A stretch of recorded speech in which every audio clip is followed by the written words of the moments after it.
guys, welcome to our beauty channel. நேத்து வீடியோல கரூர் மாவட்டத்துல விஜயோடைய பரப்புரையில என்னென்னலாம் நடந்துச்சு அண்ட் இதுக்கு என்னென்னலாம் காரணங்கள் அண்ட் யார் யாரு என்னென்ன விமர்சனங்கள் வச்சிருக்காங்கன்றதையும் அண்ட் யார் யாரு சைட்ல என்னென்ன தப்பு இருக்குன்றத போலீஸ் தரப்புலயும் இருந்து அரசு தரப்புலயும் இருந்து டிவிகே தரப்புல இருந்தும் எல்லாத்தையும் நான் உங்களுக்கு எக்ஸ்பிளைன் பண்ணியிருப்பேன். நேத்து பேசின வீடியோல கூட நியூட்ரலா இருக்கணும்னு நினைச்சுதான் பேசினேன். ஆனா திமுக செய்யற செயல்கள் எல்லாம் பார்க்கும்போது இதுக்கு முக்கியமான காரணமே திமுக தானோ அப்படின்னு நினைக்கிற அளவுக்கு ஒரு செயலை பண்ணியிருக்காங்க. அது என்னன்னு சொல்லிட்டு நம்ம வீடியோக்குள்ள பார்க்கலாம். நேத்து வீடியோ யாராச்சும் பார்க்கலன்னா கண்டிப்பா செக் அவுட் பண்ணுங்க. வாங்க இப்ப நம்ம வீடியோக்குள்ள போகலாம். அண்ட் இன்னைக்கு விஜய் மேல எடுத்து வைக்கிற ஒரு மெயினான விமர்சனம் என்னன்னு சொல்லி பாத்தீங்கன்னா, இன்னமும் கரூருடைய மருத்துவமனைக்கு விஜய் வந்து என்ன ஆச்சுன்னு சொல்லி பார்க்கலன்னு சொல்லித்தான் எல்லாரும் சொல்லிட்டு இருக்காங்க. இன்னைக்கு விஜய் அண்ணா வந்து என்ன பண்ணியிருக்காங்கன்னு சொல்லி பார்த்தீங்கன்னா, கோர்ட்ல வந்து கரூர் மாவட்டத்துல போயி அங்க நடந்த விபத்து அண்ட் அவங்களுடைய பெற்றோர்கள் எல்லாம் பார்க்கணும்னு சொல்லி பெர்மிஷன் கேட்டிருக்காரு. ஸோ அங்க போறதுக்கு அவருக்கு தேவையான போலீஸ் பாதுகாப்பு வேணும்னு கேட்டிருக்காரு. ஆனா இத ரத்து பண்ணியிருக்காங்க. ஸோ இதனால தொடர்ந்து கோர்ட்ல இத வந்து விசாரிச்சுட்டு தான் அனுமதி குடுப்போம்னு சொல்லியிருக்காங்க. ஸோ இத கோர்ட்ல விசாரிச்சு அனுமதி குடுக்கவே பார்த்தீங்கன்னா, ரொம்பவே டிலே ஆயிடும்னு எதிர்பார்க்கப்படுது. ஸோ விஜய் சைட்ல இருந்தும் கரூர்ல போய் இழந்த மக்களை சந்திக்கிறதுக்கான முயற்சிகள் எடுத்திருக்காங்க. ஸோ விஜய் வந்து எந்த ஒரு பாதுகாப்பும் இல்லாம கரூர் மருத்துவமனைக்கோ இல்ல அவங்க உறவினர்களையோ பார்க்க போனா அவரை பார்க்க வர கூட்டங்கள் இன்னும் அதிகமாகி நிறைய இழப்புகள் ஏற்படும்னு சொல்லிட்டு காவல்துறை கிட்ட பாதுகாப்பு கேக்குறாங்க. ஆனா இத அரசு தராம மறுக்கிறாங்க. ஒரு நடிகரும் கட்சி தலைவருமான ஒரு விஜய் ஒரு தனிப்பட்ட ஆளுக்கு உங்களால போலீஸால பாதுகாப்பு கொடுக்க முடியல அப்படின்னா அங்க இருந்த 27,000 மக்களுக்கு எப்படி பாதுகாப்பு கொடுத்திருப்பாங்கன்னு சொல்லி இதுலயே நம்ம தெரிஞ்சுக்கலாம். அண்ட் இன்னொரு அப்டேட் என்னன்னு சொல்லி பார்த்தீங்கன்னா, விஜய் அப்கமிங்ஸ்ல வச்சிருந்த எல்லா பரப்புரைகளையும் கேன்சல் பண்ணிட்டாங்க. ஸோ இனிமே எந்த ஒரு பரப்புரைகள் இருக்குமா அப்படின்னு கேட்டிங்கன்னா கொஞ்சம் டவுட்டு தான். மேபி இந்த இஷ்யூவெல்லாம் தீர்ந்து ஒரு சரியான ரிசல்ட் வந்ததுக்கு அப்புறம் சரியான முறைகள்ல நடத்துறதுக்கான வாய்ப்புகள் இருக்கு. இப்போ திமுக பண்ண செயல் அவங்க மேல பெரிய ஒரு சந்தேகத்தை எழுப்பியிருக்கு. அது என்னன்னு சொல்லி பாத்தீங்கன்னா, இன்னைக்கு காலையில நியூஸ் எல்லாரும் பார்த்திருப்பீங்க. மாணவர்கள் வந்து விஜயோட வீட்டு வாசல்ல நின்னு விஜய உடனடியா கைது பண்ணி ஆகணும்னு சொல்லி போராட்டம் நடத்தினாங்க. ஸோ இந்த போராட்டம் நடக்கிற முன்னாடி நைட்டே என்ன பண்ணியிருக்காங்கன்னு பார்த்தீங்கன்னா, ஊருக்குள்ள ஃபுல்லா விஜய கைது பண்ணணும். அண்ட் அதுக்கப்புறம் ஒரு வேர்ட் என்ன யூஸ் பண்ணியிருக்காங்கன்னு பார்த்தீங்கன்னா, வாட் ப்ரோ கொஞ்சம் அடக்கி வாசிங்க ப்ரோ அப்படின்ற போஸ்டர்ஸ் எல்லாமே ஒட்டியிருக்காங்க.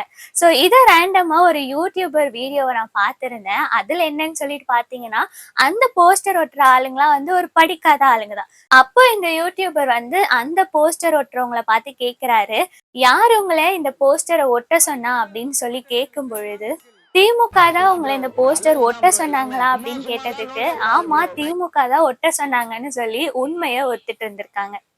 ஸோ இது சமூக வலைத்தளங்கள்ல ரொம்பவே வைரலா இருக்கு. ஸோ எல்லாமே இதுக்கு மறைமுகமா காரணம் டிஎம்கே தான் அப்படின்னு சொல்லி உறுதியா சொல்ற அளவுக்கு டிஎம்கே இந்த வேலையை பார்த்திருக்காங்க. டிவிகே கட்சி சார்பாகவும் இந்த கேஸ சிபிஐ கிட்ட விசாரணைக்கு கொடுக்கணும்னு சொல்லி நீதிமன்றத்துல அவங்களுடைய தாக்கலை பதிவு செஞ்சு இருக்காங்க.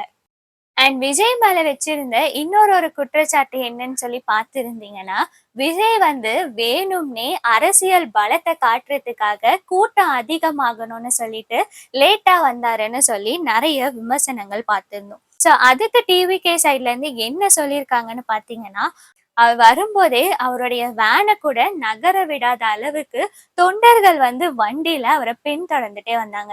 ஸோ அவரு ஃபாஸ்டா வந்திருந்தாரு அப்படின்னா அந்த இடத்துலயே நிறைய உயிரிழப்பு நடந்திருக்கும்னு சொல்றாங்க. போலீஸ் தரப்புல இருந்து என்ன சொல்றாங்கன்னு பாத்தீங்கன்னா, டிவிகே கட்சி வந்து நாங்க சொன்ன ரூல்ஸை எதுவுமே ஃபாலோ பண்ணலன்னு சொல்றாங்க. ஆனா அவங்க ரூல்ஸை ஃபாலோ பண்ணல அப்படின்றதுக்கு இது வரைக்கும் எந்த ஒரு ஆதாரமுமே இல்லை. அண்ட் இன்னொரு ஒரு முக்கியமான விஷயம் என்னன்னு சொல்லி பார்த்தீங்கன்னா, டிஎம்கேக்கு எல்லாரும் இந்த கேள்விகள எடுத்திருக்காங்க. ஸோ இந்த கேள்விகள கேட்கும்பொழுது தான் புரியுது, மக்கள் ரொம்பவே தெளிவா யோசிக்கிறாங்கன்னு சொல்லிட்டு. அது என்னன்னு சொல்லி பார்த்தீங்கன்னா, ஆல்ரெடி டிஎம்கே ஆட்சியில இருக்கும்போது, கள்ள சாராயம் குடிச்சு ஒரு ஊர்ல இருக்கிற நெறைய பேர் இறந்து போனாங்க. அதுக்கப்புறம் போலீஸால அத்துமீறி தாக்கப்பட்டு இறந்து போனவரை கூட பார்க்காத திமுக எதுக்காக இந்த கரூர் விஷயத்துக்கு வந்து முதலமைச்சர் பார்க்கணும்? இவ்ளோ எனக்கு மன வேதனையா இருக்குன்னு சொல்ற முதலமைச்சர் கள்ளச்சாராயத்தினால குடிச்சு இறந்தவங்களோட எண்ணிக்கை இதை விட அதிகம். சோ அப்ப ஏன் முதலமைச்சர் பார்க்க போலன்ற கேள்விய எடுத்து வச்சிருக்காங்க. அண்ட் விஜய் வந்து பிரஸ்ஸ பார்க்காம மதிக்காம போயிட்டாருன்னு சொல்லி பேசினாங்க. அண்ட் அதே மாதிரி தான் முதலமைச்சர் கிட்ட மீடியா வந்து சில கேள்விகளை கேட்கிறாங்க. சரியான பாதுகாப்பு கொடுக்கலையாமே. ஸோ இந்த மாதிரி கேள்விகள்லாம் கேட்கும்போது முதலமைச்சர் அதுக்கு எந்த ஒரு பதிலுமே சொல்லாம அங்க இருந்து கடந்து போறாரு. நேத்து வீடியோலயே நம்ம பார்த்திருப்போம். திமுகவுடைய அமைச்சர் கரூர்ல நடந்த கொஞ்ச நேரத்திலேயே உடனடியா வந்து அங்க கண்ணீர் விட்டு அழுத வீடியோவை கண்டிப்பா எல்லாரும் பார்த்திருப்பீங்க. சோ அதுக்கு எதிர் பதிலா அன்புமணி என்ன சொல்லியிருக்காருன்னு சொல்லி பாத்தீங்கன்னா, அந்த அமைச்சருக்கு ஆஸ்கார் விருதை தரலாம்னு சொல்லியிருக்காரு. இந்த அழுகையும் கண்ணீரும் கள்ளச்சாராய விஷயத்துல ஏன் இவங்களுக்கு வரலன்னு சொல்லி எல்லாரும் கேள்விகளை எழுப்புறாங்க. இந்த விஷயம் கரூர்ல நடந்த உடனே எல்லாரும் நினைச்சது என்னன்னு சொல்லி பாத்தீங்கன்னா, சோ இந்த விஷயத்த இவங்க அட்வான்டேஜா எடுத்துக்கிட்டு எல்லா கட்சிகளும் விஜய்க்கு எதிரா பேச ஆரம்பிப்பாங்கன்னு நினைச்சோம். ஆனா நடந்தது அப்படியே தலைகீழன்னே சொல்லலாம்.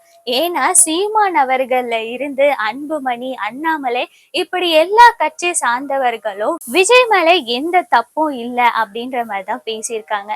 இங்க முக்கியமா ஒருத்தர் செம்ம கிளியரா பேசியிருந்தாரு. அவர் யாருன்னு சொல்லி பாத்தீங்கன்னா அண்ணாமலை.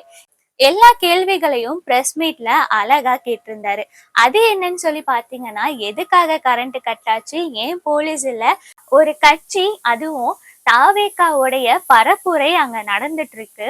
சோ அப்போ அவரை பார்க்க வந்தவங்க எல்லாருமே அவங்க கட்சியோட தொண்டர்கள் இல்லைன்னா ரசிகர்களா இருப்பாங்க. சோ அப்போ அவர் பேசிட்டு இருக்கும்பொழுது அப்போ விஜய் அவர்கள் பேசிட்டு இருக்கும்போது ஒரு செருப்பு வந்து பின்னாடி விழுந்ததை எல்லாருமே வீடியோல நோட்டீஸ் பண்ணியிருப்போம். சோ அப்போ அந்த இடத்துல பாத்தீங்கன்னா விஜய்க்கு அகெயின்ஸ்டான ஆளுங்களும் இருந்திருக்காங்க. யாருமே வந்து தன்னுடைய தலைவர் மேல வந்து செருப்ப தூக்கி போடுறதுக்கான வாய்ப்பே இல்லை. சோ அங்க வேற கட்சி ஆளுங்க இருந்திருக்கணும். அப்படி இல்லைன்னா இந்த சம்பவத்தை தூண்டி விடுறதுக்காக ட்ரிகர் பண்றதுக்காக சில ஆளுங்க அங்க இருந்திருக்கணும். சோ அது யாருன்னு சொல்லி கண்டுபிடிங்கன்னு சொல்லி ரொம்பவே அழகா பேசியிருந்தாரு. முன்னாடி பரப்புரைகள்லாம் பாத்தீங்கன்னா அவருடைய கட்சி துணிகள், வேலு அண்ட் போட்டோ இந்த மாதிரி கொடுக்கறத தான் நம்ம பார்த்திருப்போம்.